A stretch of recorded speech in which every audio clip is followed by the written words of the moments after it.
Using electrical tape to keep this switch turned off isn't sufficient. Instead, we'll use the handles from this binder clip. To more easily install snow chains, we can use a brick. Lay out the chains with the brick placed in the center and then drive onto the brick. Connect the chains and then drive off. We don't want to strip this screw, so we can use double-sided tape onto our drill bit to get better grip.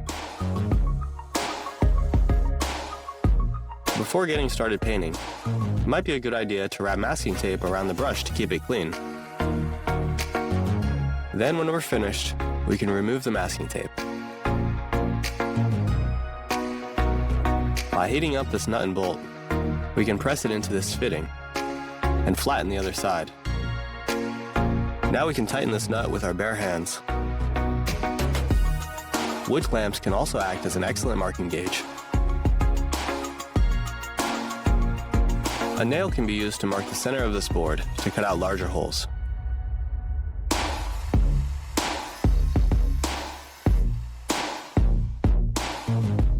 We can shave out a small notch in our pliers to help us attach rivets. Place a bearing, binder clip, and another bearing onto this bolt. Then we'll place our utility knife into this binder clip. We've successfully built a little guide for our utility knife.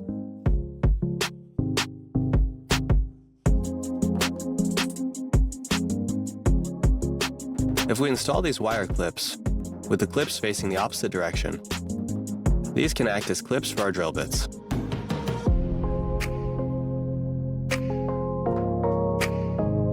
When wrapping two wires together, here's a good way to do it.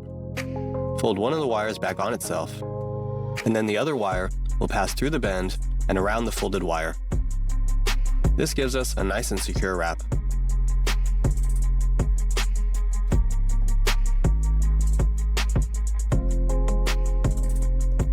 We want to cut this plastic trim in such a way that it wraps around the post. To do this, we'll first mark out the width of the trim around the post. Then, we'll cut out triangles to the inner sides of the trim. We'll do this for each corner.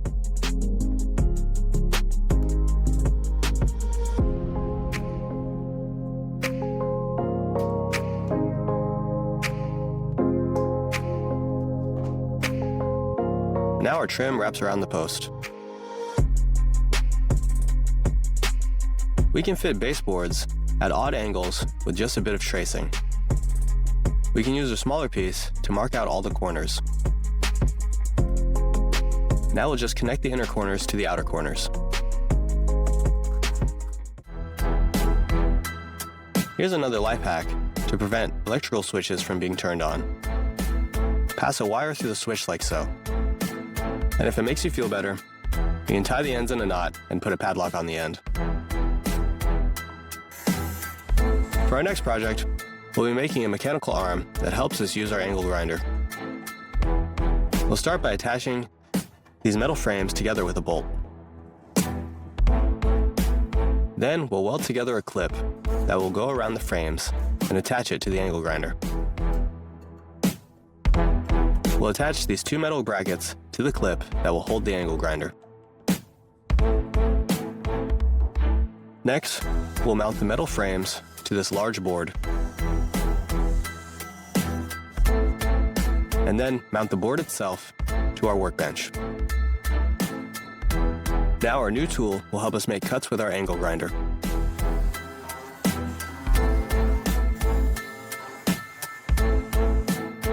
And our last project for this episode is going to be a quick way to make very rough dowels.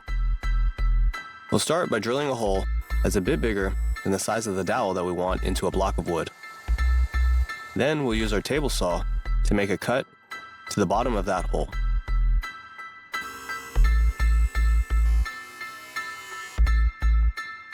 Next, we'll attach a wood screw into our drill and then drill the screw into our dowel.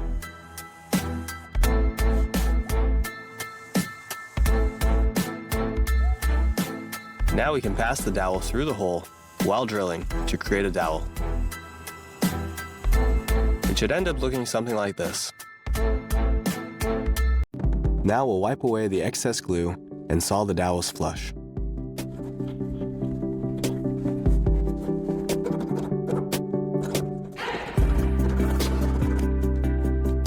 From here, we can screw in the hinge like normal.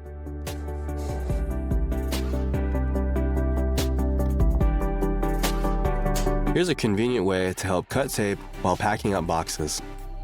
We'll use a small piece of the snap-off blade and tape it to the back of our thumb. Now we can easily cut the tape while packaging our boxes.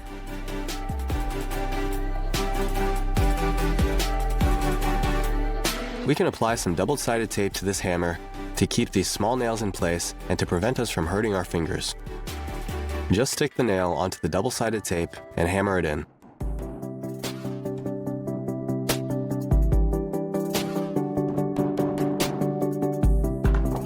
Our next project will be making a DIY drill bit.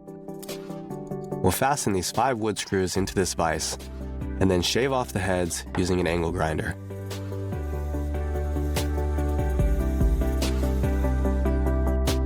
Next, we'll hold all of the screws together with a zip tie. Attach it into the drill, and now we can drill holes into wood.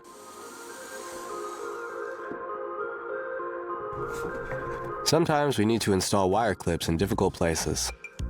Instead of using a hammer, we can use this wood clamp to drive the nail into the wood.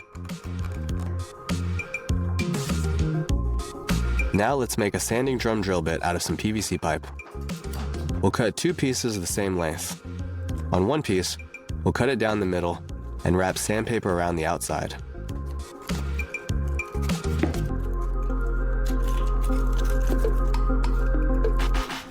Then we'll push the other piece inside to secure the sandpaper. Next, we'll attach a bolt with washers on each side. Now we can attach it to our drill to make sanding a little bit easier. We can take this angle grinder disc and cut it into a few smaller discs for our rotary tool. We'll insert a small bolt through the center and attach it to the bit that connects to our rotary tool.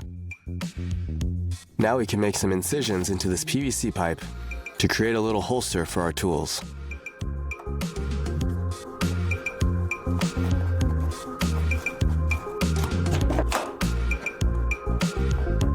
With these 2 pieces of wood, we can mark out a square notch.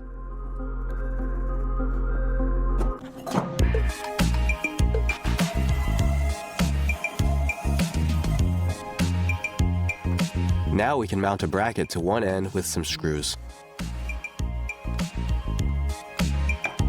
We'll then attach our handle to this piece of MDF.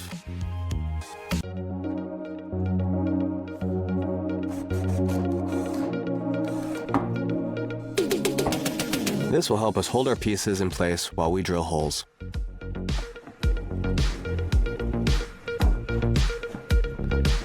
We can unwind this thick wire rope by first cutting it, then attaching it to our drill. Secure the wire into a vise and drill it in the opposite direction to separate the strands. We can then shave down one side of this bolt and drill a few holes through its center.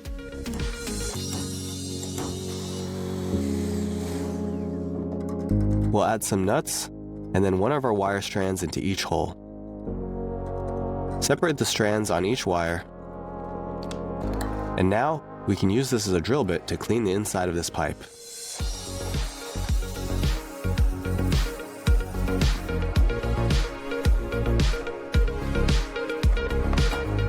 By fastening this hacksaw blade over some washers, we can use it to help us cleanly tear off smaller pieces of sandpaper. If you need to hide screws, a good way to do it is by first drilling a pilot hole and then use a spade bit to drill a larger hole. Now install the screw and fill the hole with wood glue. Next, we'll seal it with a large dowel with the same type of wood. When drilling holes normally, sometimes the edges around the hole will start to chip. If we start our holes by putting the drill in reverse, this will remove enough wood on the top layer to not chip away the surface. Then, we can drill the holes normally for a clean finish.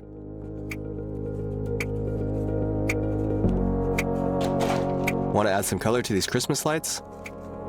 We can use these straws to help. Just insert the lights into the straws and cut the straws to the appropriate length.